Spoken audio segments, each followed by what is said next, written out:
পাচ্ছি যে সাবেক মন্ত্রী কিন্তু গ্রেপ্তার হয়েছেন, ওসি তিনিও আছেন। এখন কিন্তু আমরা দেখছি যে আপনারা দেখছেন যে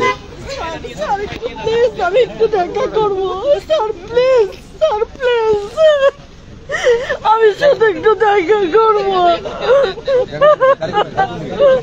আমরা দেখছি যে সাবেক মন্ত্রী কিন্তু গ্রেপ্তার হয়েছেন।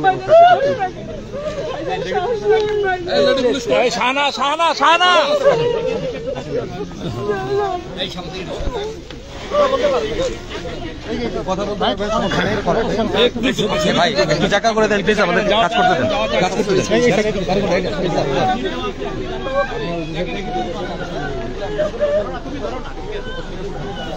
আমরা দেখতে পাচ্ছি যে মেট্রোপলিটন পুলিশের যে ডিবির অভিযানের পরে এখন গ্রেপ্তার করা হয়েছে সমাজ কল্যাণমন্ত্রী নুরুজ্জামান, তাকে কিন্তু গ্রেপ্তার করা হয়েছে। একটু বলেন ভাইয়া, ভাইয়া কিভাবে কি মামলায় অ্যারেস্ট করা হলো একটুখানি বলেন।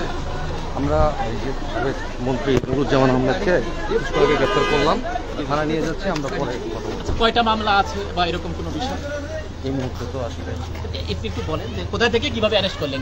ঠিক আছে, এটা হচ্ছে এই জায়গাটার নাম হচ্ছে সেন্ট্রাল রোড পোস্ট অফিস গুলি।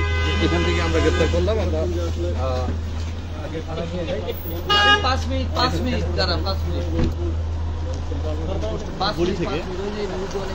আমরা দেখতে পাচ্ছি যে সাবেক মন্ত্রী তাকে কিন্তু নিয়ে যাওয়া হচ্ছে, অর্থাৎ এই সাবেক মন্ত্রী নুরুজ্জামান তাকে কিন্তু সেন্ট্রাল রোডের পোস্ট অফিসের যে গলি সেই গলি থেকে কিন্তু নিয়ে যাওয়া হচ্ছে এবং এখন থেকে আধা ঘন্টা আগে